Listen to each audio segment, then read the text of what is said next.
नमस्कार। पूर्व मध्यकालीन इतिहास के वो महत्वपूर्ण प्रश्न जो बार-बार परीक्षाओं में पूछे जाते हैं। चलो करते हैं इसका पहला प्रश्न।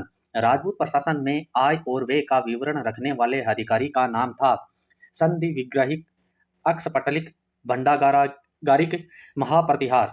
तो कौन था? अक्षपटलिक। 2 नंबर ऑप्शन अपना राइट आंसर हो जाएगा। अगला प्रश्न है, कल्हणकृत राजतरंगिणी कितने तरंगों में विभक्त है? 10, 8, 6, 16। कितने तरंगों में है? 8 तरंगों में। बी ऑप्शन अपना राइट आंसर हो जाएगा। अगला प्रश्न है 3 नंबर, निम्नलिखित में से कौन सा युग्म सुमेलित नहीं है? विल्हण, विक्रमांक देवचरित, जयानक, पृथ्वीराज विजय, वाकपति राज, गौड़वहो, भास, अवंती सुंदरी कथा।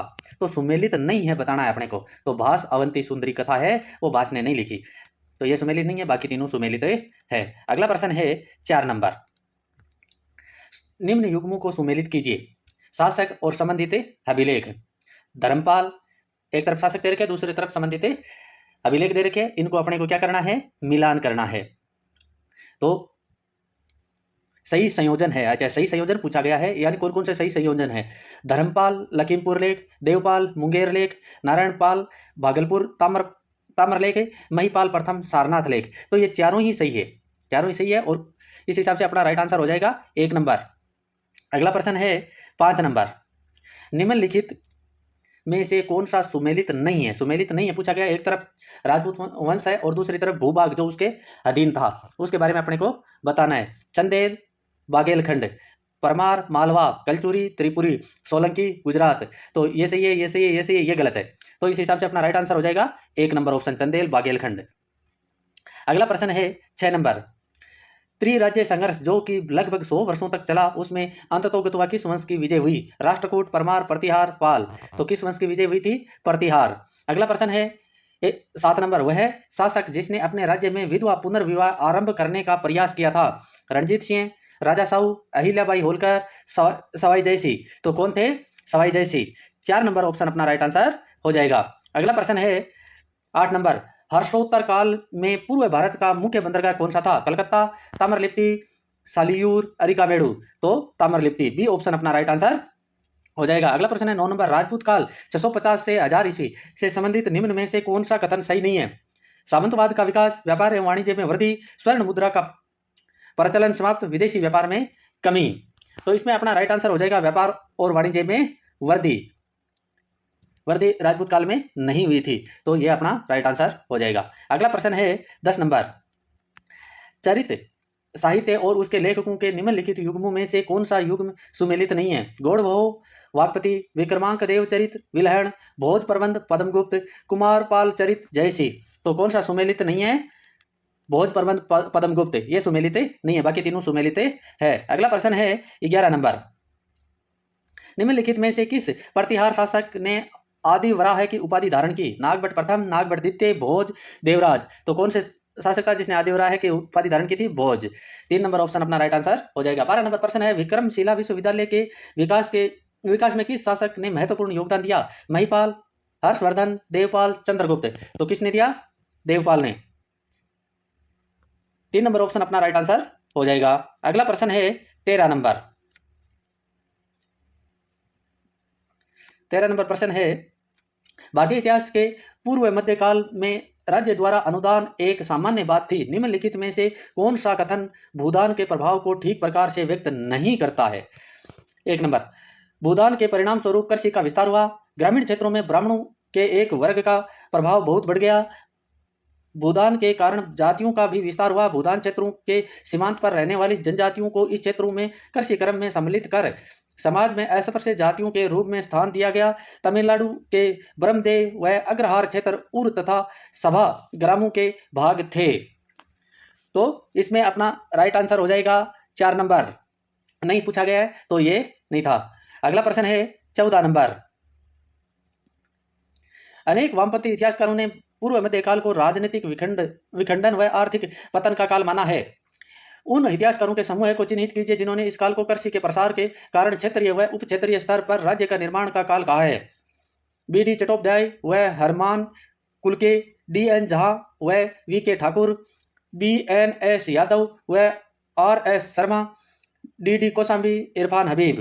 तो इसमें अपना राइट आंसर हो जाएगा बीडी चट्टोपाध्याय हरमान कुल के।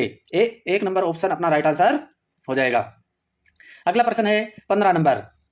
प्रतिहार शासक जिसने मेदांतक यानी मेवाड़ को अपनी राजधानी बनाया हुआ था, तात, नागभट्ट, भोगदत्त, दद्दा, तो कौन थे? नागभट्ट। 2 नंबर ऑप्शन अपना राइट आंसर हो जाएगा। अगला प्रश्न है 16 नंबर। निम्नलिखित में से कौन सा विद्वान गुहिलोतों को ब्राह्मण उत्पत्ति के सिद्धांत के विरुद्ध है? G H Ojha, Dasharath Sharma, G N Sharma, J N Asopa, तो कौन थे? G H Ojha. 1 नंबर ऑप्शन अपना राइट आंसर हो जाएगा। अगला प्रश्न है 17 नंबर। प्रतिहार शिलालेखों में पदाधिकारियों का उल्लेख यह आता है राजपुरुष, युवराज, मंत्री, रत्निन, तो क्या आता है? राजपुरुष। 1 नंबर ऑप्शन अपना राइट आंसर हो जाएगा। अगला प्रश्न है 18 नंबर। पृथ्वीराज तृतीय और मोहम्मद गौरी के मध्य कितने युद्ध लड़े गए थे? 4, 3, 2, 1, तो कितने युद्ध लड़े गए थे? 2। 3 नंबर ऑप्शन अपना राइट आंसर हो जाएगा। अगला प्रश्न है 19 नंबर। पद्मगुप्त द्वारा रचित ग्रंथ का नाम था काव्य मीमांसा, विक्रमांक देव चरित, कथा सरित सागर, नव शशांक चरित, तो पद्मगुप्त के ग्रंथ का नाम क्या था? नव शशांक चरित। 4 नंबर ऑप्शन राइट आंसर हो जाएगा। 20 नंबर प्रश्न। खजुराहो किस वंश की राजधानी, सांस्कृतिक राजधानी थी? चंदेल, मौर्य, गुप्त, पल्लव, तो किसकी थी? चंदेलों की। 1 नंबर ऑप्शन अपना राइट आंसर हो जाएगा। अगला प्रश्न है सूचियां दे रखी है, अपने को इनमें मिलान करना है। सूची 1 को सूची 2 सुमेलित कीजिए, नीचे दिए गए कूट में सही उत्तर का चयन कीजिए। विल्हण, विल्हण कल्याण का विक्रमादेव षष्ठ विल्हण है इनके दरबार में था। जयदेव, जयदेव था बंगाल का लक्ष्मण सेन के दरबार में। क्षमेंद्र, क्षमेंद्र था कश्मीर में, कश्मीर का अनंत वर्मन। श्रीहर्ष, श्रीहर्ष था कन्नौज का गोविंद चंद्र, गोविंद चंद्र के दरबार में। इस हिसाब से अपना राइट आंसर हो जाएगा 4 नंबर ऑप्शन। अगला प्रश्न है 22 नंबर। पाल राजा देवपाल एक द्रविड़ राजा को हराने का दावा करता है, जिसका तादात्म्य प्राय निम्नलिखित में से किया जाता है? कृष्णादित्य, ध्रुव, दंतिदुर्ग, अमोघवर्ष, तो किससे किया जाता है? अमोघवर्ष से।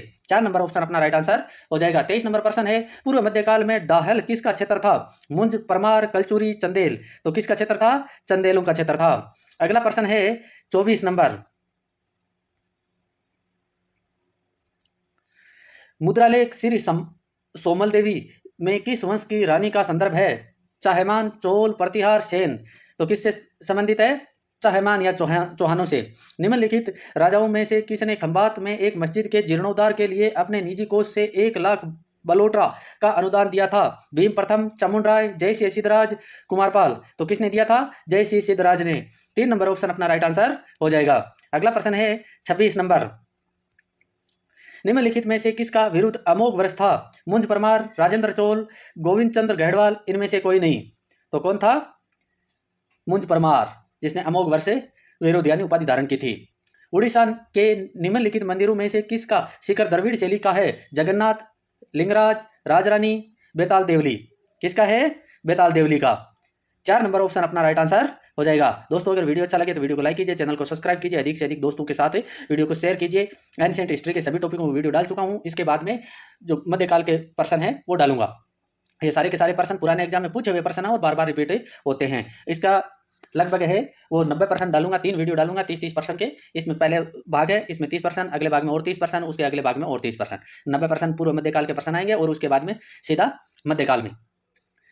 28 नंबर प्रश्न है निम्नलिखित में से कौन से कथन सत्य है? प्रबंध चिंतामणि से ज्ञात होता है कि तेलप द्वितीय ने मुंज के विरुद्ध 6 बार आक्रमण किया। इन युद्धों में वह प्रत्येक बार पराजित हुआ। तेलप द्वितीय ने कल्याणी के चालुक्य वंश की स्थापना की। अब कूट के हिसाब से अपने को उत्तर देना है, तो ये तीनों ही वाक्य है वो सही है, तो इस हिसाब से अपना 1 नंबर ऑप्शन है वो राइट हो जाएगा। अगला प्रश्न है 29 नंबर। इसमें भी सूचियां दे रखी है, अपने को सुमेलित करना है। सूची है और सूची ब 2 दे रखी है, इनको अपने को क्या करना है? सुमेलित करना है।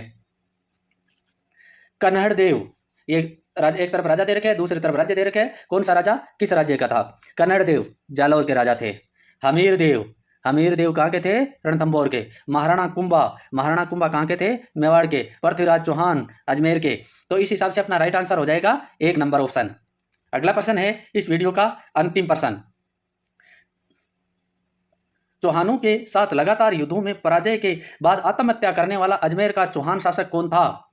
हमीरदेव चौहान, गोविंद चंद्र चौहान, पृथ्वीराज चौहान तृतीय, हरिराज चौहान। तो कौन था? हरिराज चौहान। इसी के साथ अपना वीडियो समाप्त होता है। धन्यवाद।